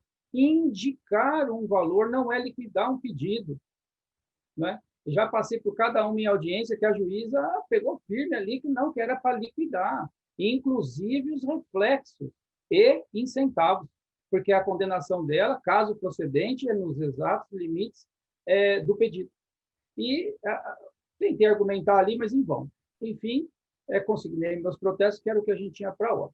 Agora, o que vejo é que não só a decisão dela, como decisões dessa natureza, que com todo carinho e respeito do mundo, confunde indicação de valor com liquidação de pedido, ela vem com base no 141 e no 492 do CPC. O 492 do CPC diz que o empregador, o réu, né, no caso, ele não pode ser condenado em quantidade superior à pretendida. Ele está perfeitamente correto. Em quantidade superior à pretendida, não pode mesmo. O empregado pleiteia lá 2 horas extras, mas provou 3. Ué, mas o empregado pediu 2. O empregador não pode ser condenado a 3.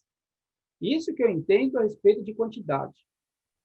Agora, se o empregado indicou, um outro exemplo, ele indicou um valor lá, R$20.000 para o pedido que ele estava discutindo, e depois liquidou, deu 25, não pode estar limitado nos 20, porque a quantidade não é o valor do pedido. Então, é uma interpretação aí, com todo carinho e respeito do mundo, quem interpreta o 492 e principalmente aplica ele nas decisões, acaba tendo um equívoco aí. E digo isso com um pouco mais de segurança por conta do entendimento do TST, que vem exatamente nesse sentido.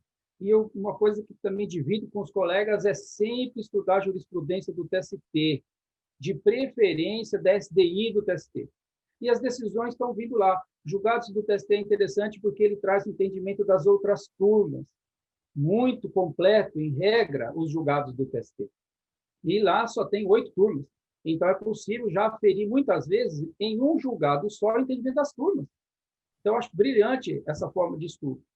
Né? E aí, o julgado que eu estudei, e tenho até para compartilhar, posso disponibilizar também, ele vem dizendo exatamente isso.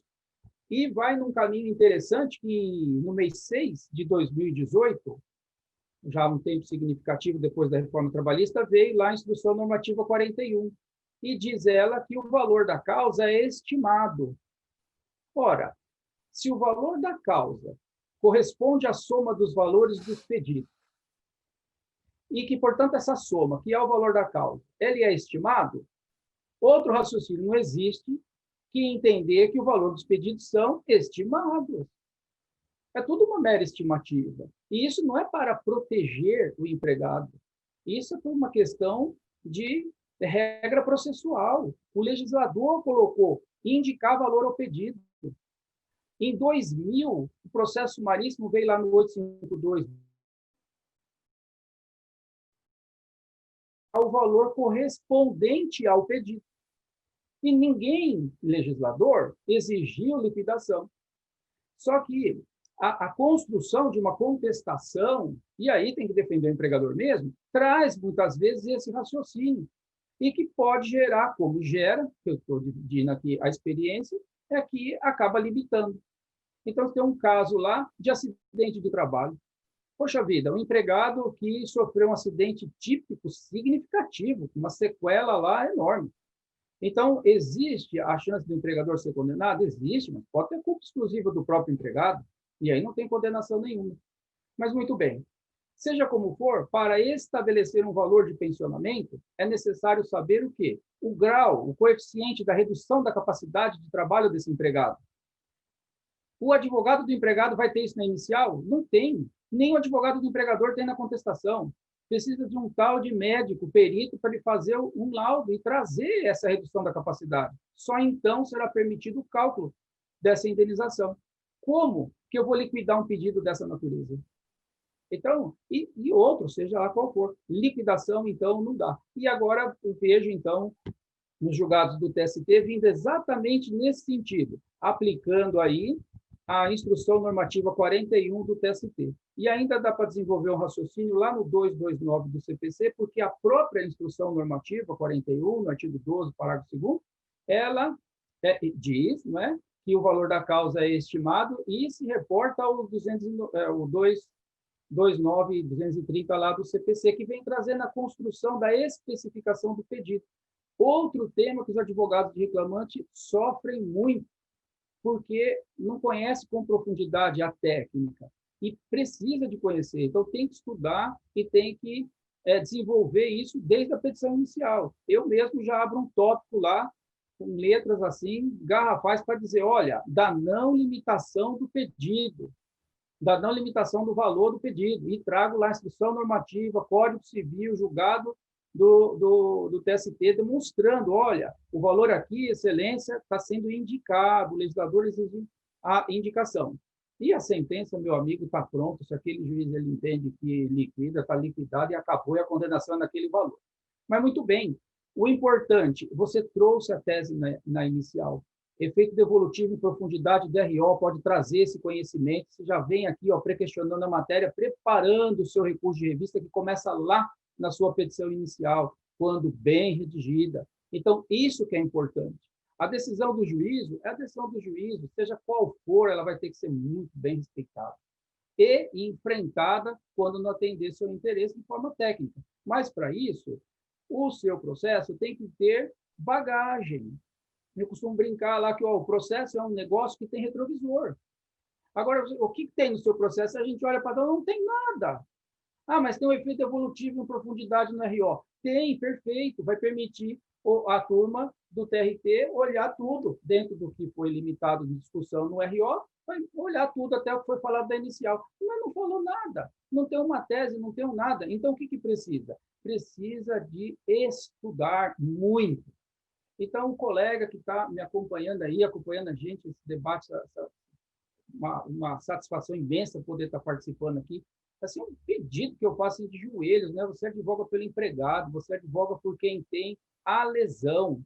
Então, você é o primeiro juiz da causa, você tem que se entregar a isso, é você que tem que fazer entrevista, você tem que ter interesse nisso, né? E enfrentar o processo com uma técnica, estude, atenda o seu cliente como você gostaria de ser atendido. Né? Não passe lá uma fria entrevista lá, por e-mail, ou sei lá, o WhatsApp, monta inicial, como quem está tirando da frente. Não dá, isso não existe. Esse tempo até existiu, eventualmente, aí, mas não tem como advogar nesse sentido. Então, precisa estar muito atento na responsabilidade civil, advogar com excelência, fazer uma entrevista profunda. A entrevista não acaba num ato só, não. É? Monte a sua petição inicial, seja técnica, e enfrente mesmo o que tiver a ser enfrentado dentro do processo. Sobretudo, recebo muitos directs aí no Insta, sobretudo de advogadas, né? Mulheres aí que estão nos interiores do Brasil e não tem segurança para advogar, não tem medo, não enfrenta, não vai para audiência, né? Porque a cidade é muito pequena e um deslize que você cometer ali, meu amigo, você esquece.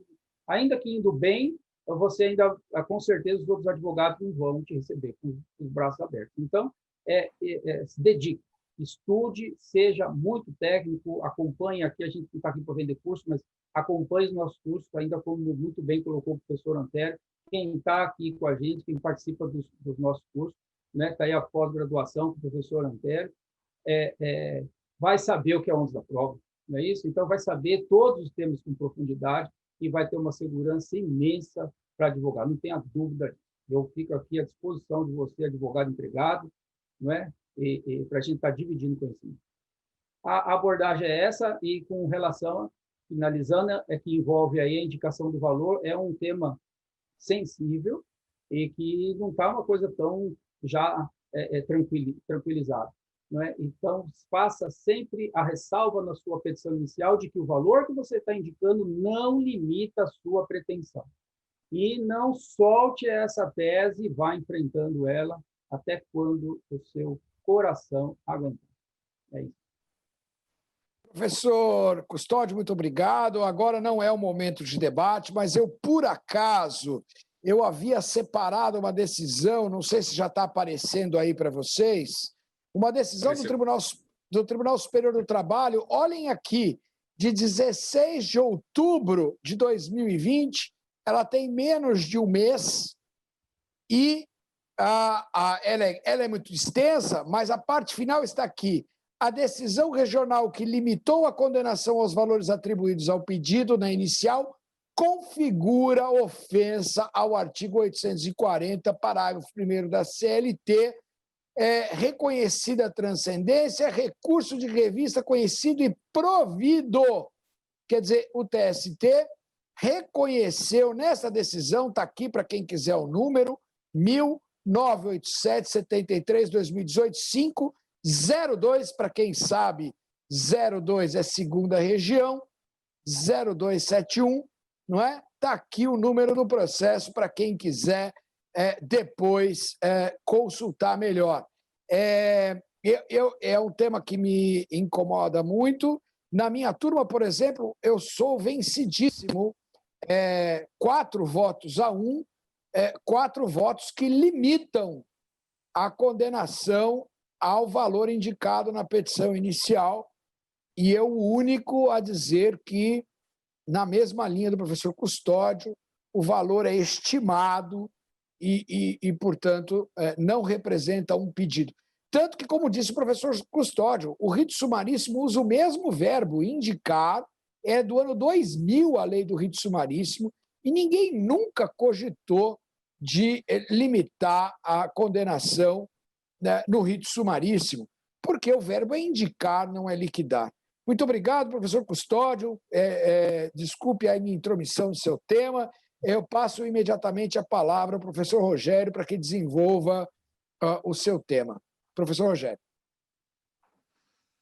Obrigado, professor Antero. Professor Custódio, parabéns. Ótima explanação, como sempre. Muito clara, muito apaixonada. Eu acho que isso é essencial, que é uma característica de quem ama o que faz, né? É uma característica nossa que costuma fazer as coisas de coração mesmo, acreditando ali que tem que mudar as coisas e tem que plantar alguma coisa efetivamente. Muito legal. Bem, o meu tema vai ser rapidinho, vai ser 10 minutinhos, uma sustentação oral e acabou, coisa rápida. O meu tema é um pouquinho polêmico, no sentido de estar se construindo essa ideia, estar se construindo ainda essa posição, que é o acordo extrajudicial e a homologação deste acordo extrajudicial, e, em especial, a quitação geral outorgada a esse acordo, quando existe uma cláusula, um acordo nesse sentido, porque não precisa ter essa cláusula, não é uma cláusula obrigatória, né? Mas quando tem a homologação do acordo, incluindo essa cláusula de quitação geral. O acordo extrajudicial, atualmente, ele não é visto com bons olhos. Ele não é visto com bons olhos. Ele não é visto com bons olhos na primeira instância e também não é visto com bons olhos em algumas situações de TRT, assim, Brasil, né? Não é nenhuma coisa isolado. Por que isso? Porque o advogado, na esfera trabalhista, ele também é observado com algumas ressalvas, né? É uma visão minha, pode ser que eu esteja totalmente equivocado, mas a prática, o cotidiano, o dia a dia, acaba mostrando isso para nós, né? Eu, por diversas situações, presenciei magistrados na primeira instância pedindo para o advogado sair da sala para o juiz poder conversar com o reclamante. Não foi uma vez só que isso aconteceu, né? Isso é um desprestígio total, porque quem foi contratado para poder patrocinar aquela causa foi o advogado. O advogado, ele é de confiança, né? Ele é a pessoa de confiança do cliente. E por força do estatuto, por força da profissão, por força de tudo que nós juramos aí quando pegamos a nossa carteira de advogado, a nossa habilitação para advogar, nós temos que conduzir com boa fé e brigar pelo nosso cliente, ser combativo pelo nosso cliente. Isso, infelizmente, acaba não sendo valorizado como eu gostaria que fosse valorizado. Quando surgiu lá o 855B, a possibilidade de acordo extrajudicial, e esse acordo extrajudicial ser homologado em juízo, eu falei, poxa vida, tá aí o que eu sempre quis ver, tá aí algo que eu sempre almejei, né? O legislador prestigiando quem? O advogado. O artigo é claro, a decorrência dos artigos é claro, tem que ter um advogado pelo empregado, um advogado pelo empregador, um advogado pelo trabalhador, um advogado pelo contratante. E esses advogados vão sentar com os seus clientes, entenderem o problema de seus clientes, as pretensões de seus clientes. Esses advogados vão sentar, conversar entre si, debater entre si, chegarem a uma composição e essa composição ser levada ao Poder Judiciário apenas para ser homologado, apenas para se tornar um título de crédito a ser futuramente executado no seu trabalho se uma das partes não cumprir o que foi determinado ali. Na minha visão, na minha leitura seca da legislação, é isso que eu enxerguei, é isso que eu visualizei, e é isso que eu comecei a fazer com os meus clientes, comecei a colocar isso em prática. E, de repente, eu me deparei com N decisões, N situações, as mais diversas possíveis, desde cindir o acordo, o juiz dizer, ó, isso aqui eu não homologo, só homologo isso aqui, quitação geral de jeito nenhum, ou até mesmo me deparar com algumas situações em que o juiz virou e disse, não homologo o acordo. Não homologo o acordo. Entendo que esse acordo está errado e não vou homologar, desprestigiando completamente a vontade das partes.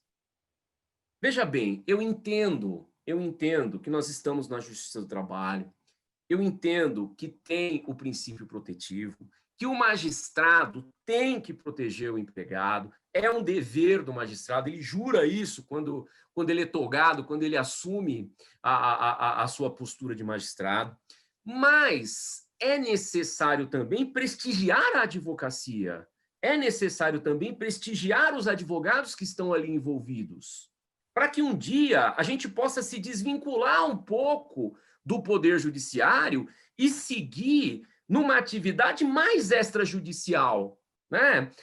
Pode ser meio surreal, ou norte real, melhor dizendo o que eu vou dizer aqui, mas eu invejo um pouco a justiça americana e a advocacia nos Estados Unidos. Invejo mesmo, pois lá as questões são decididas entre advogados, e o Poder Judiciário ele homologa o que é levado a ele.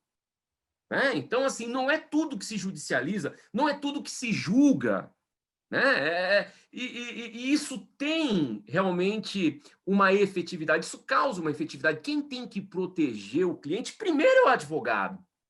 É o advogado que tem que observar os interesses e proteger o reclamante, observar os interesses e proteger a reclamada, e é o advogado que tem que dizer para o outro, não vai ter cláusula de quitação geral, porque o meu cliente não vai dar quitação geral. Ou eu não vou aceitar isso aqui, porque, não, sem o reconhecimento de vínculo também não. Esse debate, essa construção tem que acontecer entre os advogados na hora da materialização de um acordo. Essa é a minha visão. Quando o acordo chega para o magistrado, ele chega assinado pelas partes que outorgaram procuração aos advogados e por dois profissionais habilitados e que prometeram proteger o interesse dos seus clientes. Dentro desta leitura, a intervenção do magistrado, ela tem que ser mínima e nos pontos em que realmente isso seja necessário. Que pode ser que os advogados estejam em conluio, pode ser que realmente, como existem bons e maus advogados, existem bons e maus juízes, existem bons e maus médicos, o juiz ele tem que estar ali, o magistrado tem que estar ali para repelir o que efetivamente está errado. Isso não é regra, isso é exceção. A gente tem que partir da regra de que os advogados são capazes de representar as suas partes e manifestar ali, naquele documento de acordo extrajudicial, o que efetivamente é de interesse de ambas as partes. Então, eu defendo isso, uma intervenção mínima, não que não deve interferir, que seja uma coisa cega, mas uma interferência mínima na homologação do acordo. Eu não tenho dúvida nenhuma de que a intenção do legislador foi essa. A vontade do legislador foi essa. E essa vontade do legislador está sendo deturpada pela intervenção mais profunda que vem acontecendo por parte do Poder Judiciário. Fiquei muito chateado, muito decepcionado ao ver essa situação acontecendo, ao ver o entendimento do TRT e, de repente, uma luz no final do túnel, né? Teve alguns julgados no TST que estão começando a ter uma interpretação diferente em relação a isso. Então, pode ser que aí a gente veja, em algum momento, aí uma validação da vontade do legislador, que é de que as partes caminhem com seus advogados, se componham e levem isso para ser homologado e validado como título executivo perante o Poder Judiciário. Vou fazer um comentário aqui livre, porque nós estamos na academia, nós estamos num ambiente acadêmico, então isso cabe, né? Isso cabe, essa reflexão cabe aqui, mas muitas vezes eu sentei numa mesa de audiência com um magistrado sentado ali na frente e ele me perguntou assim, tem acordo, doutor? Eu falei assim, tem, excelência, é isso. Ele falou assim, me dá aqui, tá homologado, é quitação geral. Ah, sem reconhecimento de vínculo? Sem reconhecimento de vínculo, acabou. E sai todo mundo feliz da audiência com trânsito em julgado da decisão que foi homologada. Isso não aconteceu uma, nem duas, nem três, nem quatro, mas várias vezes. Isso quando nem sequer você via o juiz. Se eu estiver falando besteira, por favor, me perdoem, mas isso aconteceu comigo. Você está numa audiência lotada, cheia, e você fazer o acordo no gabinete com o assistente, que pergunta qual é o acordo, é esse, esse. Aliás, te dá um papelzinho, você coloca lá as condições do acordo, entrega para o assistente redige a ata e volta assinada pelo juiz. Se eu estiver mentindo e ninguém nunca passou por isso, eu sou um azarado, porque eu passei por isso várias vezes. Várias vezes. Então, me conota um pouco de hipocrisia a não homologação de alguns acordos. Eu tive alguns acordos indeferidos que eu tenho certeza que se eu tivesse sentado na mesa num processo convencional, o juiz teria homologado. Mas ele não homologou porque foi feito extrajudicialmente e chegou para ele através de um documento extrajudicial, de um acordo extrajudicial. Mas se eu tivesse sentado na mesa de audiência, teria sido homologado naquelas mesmas condições. O juiz pode marcar audiência, ele pode constatar, ele pode verificar, mas ele não pode interferir na vontade das partes se a vontade das partes é legítima. E principalmente porque hoje existe previsão legal para isso. Se não existisse previsão legal, tudo bem. Ah, mas o magistrado tem a prerrogativa de não homologar o acordo. Concordo e acho que é importante, mas nós também temos a prerrogativa de levar o nosso acordo para ser homologado. E se não homologar na primeira instância, a gente vai subir para o TRT, e se não homologar no TRT, a gente vai subir para o TST. E aí, se o TST disser que não, aí eu me curvo. Caso contrário, eu vou estar brigando até o último momento por essa autonomia e essa validade da força do advogado nos acordos extrajudiciais, para que a gente possa judicializar menos e resolver mais rapidamente os conflitos existentes. É isso que eu tinha para sustentar, né? Polêmico, mas é a minha posição em relação a esse tema. Gostaria de fazer um comentário. Muito obrigado, professor Rogério. Quer falar, professor Custódio? Diga lá. Essa questão, a exposição do professor Rogério é irreparável, naturalmente, e consigo concordar com aquela parte em que o juiz acaba por colocar o advogado para fora para que ele conduza o acordo. Isso é temerário mesmo, concordo gênero, número e grau com a exposição do professor Rogério. Por outro lado, o acordo extrajudicial, eu passo por esse tipo de experiência. Estou falando ali com o advogado reclamada. Eu tenho a prerrogativa de dizer, olha, eu quero dar quitação nestas parcelas. O advogado reclamada, muito gentilmente, ele me diz, perfeito, doutor, então não tem acordo. Não tem acordo. Ele não vai dar quitação só naquelas parcelas, porque um advogado, que ele vai fazer a primeira atividade, a advocatícia dele pelo empregador, ele já sabe que ele tem que batalhar a quitação total, porque se não for da quitação total, ele perde o cliente dele. Essa que é a real. Então, não estou dizendo que o professor Rogério está errado, não, eu estou tentando trazer aqui a realidade do empregado. Então, não tem acordo. O acordo tem que ser, o acordo tem que ser do jeito que o empregador quer, mas esta parte, você não negocia. Quando que o advogado do empregado vai convencer o advogado do empregador e falar, não, mas olha, neste caso, vamos dar quitação só nessas parcelas? Mas nem... Mas aí judicializa. Não. Então, mas aí... Teve acordo, judicializa. Aí sim, mas aí a gente acaba voltando no status quo ante, né? O que não faz sentido. E sem contar o risco que eventualmente pode surgir de uma doença, alguma coisa em que não foi pego ali na entrevista e deu quitação total no contrato de trabalho. Não é? Tem segurança para o empregador? Tem, naturalmente, mas essa quitação, eu acho que ela é muito própria do direito dispositivo, que está lá na lide de natureza civil.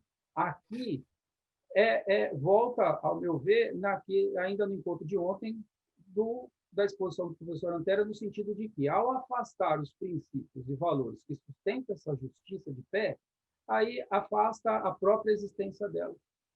É o que eu consigo ver. Um dia que eu consegui negociar com o advogado do empregador, que nós vamos dar quitação nestas parcelas, por conta de fazer valer a nossa atividade enquanto advogado, eu vou ligar para o professor Rogério e falar, consegui um advogado reclamado que entendeu que nós temos todo esse poder e tal, essa coisa toda, que é exemplo lá da justiça americana, é um mundo naturalmente completamente diferente do nosso, e seria bom que um dia nós pudéssemos advogar dentro de uma natureza parecida com aquela, mas o contexto social nosso pode ser uma visão muito de advogado reclamante, mas vejo que hoje acaba por não conseguir. É o que eu consigo enxergar. Esse último bloco, teoricamente, não seria para ser um debate, mas como nós estamos no curso Processo em Debate, então eu acho que agrada melhor isso do que a exposição. Eu gostaria também de fazer algumas considerações, mas eu gostaria de começar com a questão da justiça americana, que foi uma coisa que o professor Rogério trouxe, e as pessoas gostam muito de falar dos Estados Unidos, né?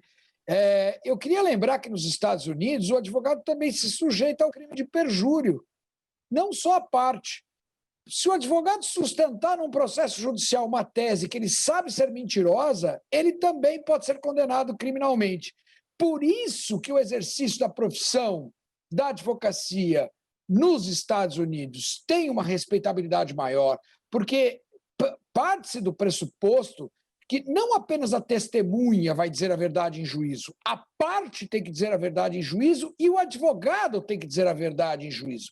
Isso valoriza muito. E aqui não. Aqui é o contrário. A OAB, o Estatuto da OAB e a OAB lutam para que o advogado não seja penalizado no exercício da advocacia, como se ele tivesse a liberdade, e de fato tem no Brasil, a liberdade de fazer o que ele quiser, mesmo sabendo que aquilo é uma conduta temerária no processo. O único dispositivo do Estatuto da OAB que condenava o advogado solidariamente na lide temerária, a OAB foi ao Supremo para pedir a sua inconstitucionalidade. Ou seja, o advogado tem a liberdade de conduzir uma lide temerária, ainda que a parte seja punida com litigância de má-fé e a testemunha, teoricamente, com prisão. E lá não. Lá o advogado corre o risco de sofrer um processo criminal se faltar com a verdade para o juiz. Então, o enfoque, me parece, que é muito mais forte. Passado isso, eu queria dizer o seguinte, professor Rogério, vamos imaginar que o professor Rogério defende a segunda reclamada, a tomadora de serviços, ok? O reclamante faz um acordo com a primeira reclamada, vontade das duas partes. O acordo de R$100 mil que a segunda reclamada pagará em 10 dias e leva isso para o juiz homologar, sem a participação da segunda reclamada, não é? Então, obviamente que o juiz não pode homologar. Por quê? Porque o acordo está estendendo o seu objeto para um sujeito fora do contexto. Então, eu queria, se vocês me permitissem aqui compartilhar uma tela, que já entrou aí, não? Sim. Já entrou para vocês? Entrou. Aqui é a orientação do Sejusc aqui da segunda região. A quitação envolvendo sujeito estranho ao processo ou relação jurídica não deduzida em juízo somente é possível em caso de autocomposição judicial em processo contencioso, conforme o artigo 515, 2, parágrafo 2º do CPC. A extensão subjetiva, que é o sujeito, segunda reclamada, e objetiva, quer dizer, do objeto não deduzido em juízo, constante do parágrafo 2º, não se aplica à autocomposição extrajudicial. E aqui eu trago o dispositivo do CPC, não é da CLT, é do CPC. A autocomposição judicial pode envolver sujeito estranho ao processo e versar sobre relação jurídica que não tenha sido deduzida em juízo. Obviamente que isso não se aplica à extrajudicial. O que eu quero dizer com isso? Não me lembro qual dos dois professores disse que a função do juiz do trabalho é proteger o trabalhador. Na verdade, eu tenho uma visão um pouco diferente. A função do juiz do trabalho é aplicar uma legislação protetiva ao trabalhador. O juiz do trabalho em si não protege o trabalhador. Ele aplica uma lei que protege o trabalhador.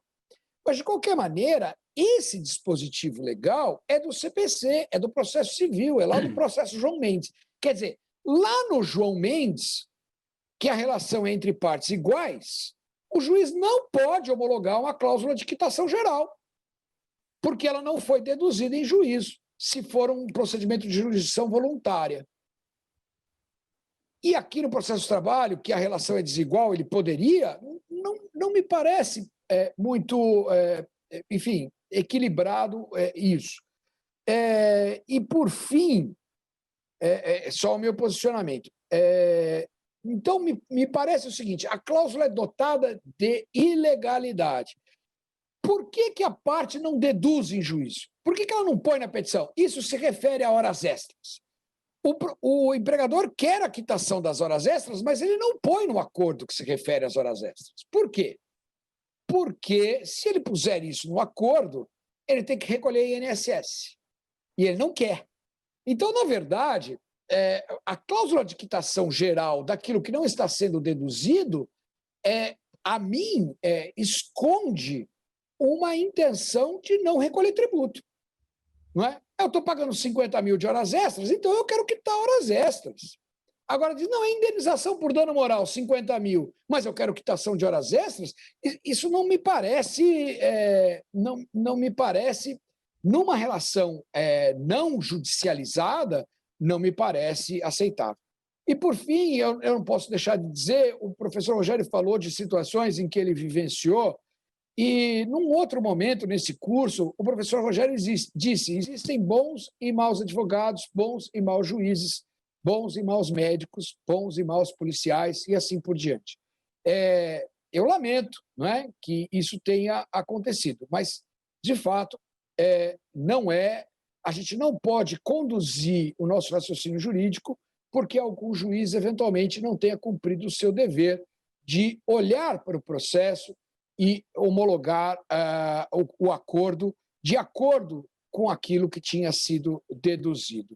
Bom, nós estamos aqui a 10 segundos do fim do nosso bloco e eu, de fato, não poderei fazer minhas considerações finais, que eram a respeito do incidente de desconsideração da personalidade jurídica, que foi criado no CPC, mas que a reforma trabalhista trouxe para a CLT.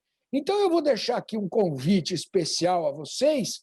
No dia 25 de novembro, próximo agora, nós teremos um masterclass sobre a responsabilidade do sócio pelas dívidas trabalhistas da sociedade e o incidente de desconsideração da personalidade jurídica, e nós vamos, assim, esmiuçar esse tema lá no masterclass. Infelizmente, não sobrou tempo para eu falar nada aqui hoje. Então, eu vou, obviamente, depois passar a palavra aos outros professores, mas, de minha parte, vou encerrando o nosso curso, registrando a minha imensa satisfação de ter participado de mais um debate muito rico sobre o processo do trabalho e as alterações que ele sofreu com a reforma trabalhista, torcendo para que nós estejamos aqui, professores, nos 5 anos da reforma, nos 10 anos da reforma, e que Deus dê muita saúde a todos nós, principalmente nesses momentos tão difíceis. Obrigado por ter estado com a gente até agora. Um grande abraço a todos vocês. Professor Custódio. Muito bem, uma satisfação imensa, né, poder estar aqui com vocês, dividindo conhecimento e aprendendo, que hoje aprendi muito aqui.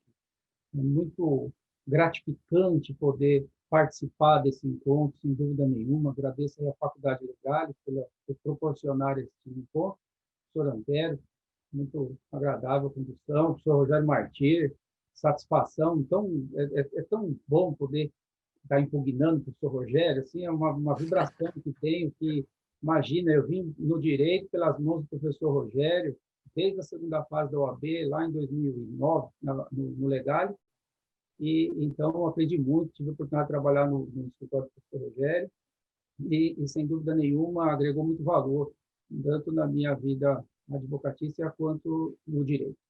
E concluo aí a minha participação, dirigindo a palavra para você, advogado de empregado, advogada de empregado, né? Seja técnico, estude, mas estude muito. A perspectiva do estudar muito para você é X, dilate ela por pelo menos 1000 vezes mais. Faça cursos, acompanhe esses professores que estão aqui, brilhantes, né? Que certamente você vai ter muita segurança para advogar. Seja técnico ao extremo, não se permita sair de uma audiência sem fazer as perguntas que você deveria ter feito, sem estar preparado para aquilo. é obrigação nossa responsabilidade civil com esse peso nas nossas costas. Então, tenha responsabilidade firme na condução desse processo, na defesa do interesse desse trabalhador. Como coloquei em algum momento, atenda como você gostaria de ser atendido. Olhe nos olhos do trabalhador, levante quais são as lesões, não se limite a pedir o que ele está trazendo, veja se o que ele está trazendo tem fundamento e, dentro da sua experiência, procure trazer, eventualmente, outras lesões a serem discutidas nesse processo. Avalie, né? E tenha muita prudência. Faça uma petição inicial aí dentro do 840 aí, parágrafo 1º da CLT, que é um breve relato de fato, e fundamente de forma assim profunda, para você estar firme nesse processo. Eu fico à sua disposição, será disponibilizado aí os contatos, e fique à vontade para me chamar. Nunca se sinta sozinho. Um abraço extremamente carinhoso. Obrigado, professor Custódio. Professor Rogério, lembrando que a gente já estourou 4 minutos o nosso prazo. Suas palavras finais aí para os nossos acompanhantes. Serei muito rápido. Gente, gratidão, acho que a palavra é essa. Gratidão ao professor Custódio, gratidão ao professor Antero pela amizade, pela parceria, por todo esse trabalho desenvolvido, e que venham realmente as comemorações de 5, 10, 15, 20 anos de reforma, que a gente possa estar aqui sempre somando, debatendo e transmitindo conhecimento, né? Porque o sucesso do nosso aluno é o nosso sucesso. Acho que essa é a grande dádiva de ser professor, né? Agradeço imensamente e desejo sucesso, muito sucesso para todos que estão conosco aqui, que venham assistir no futuro aí esse debate aqui sobre os 3 anos da reforma trabalhista. Abraço grande a todos e muito, muito, muito obrigado mesmo.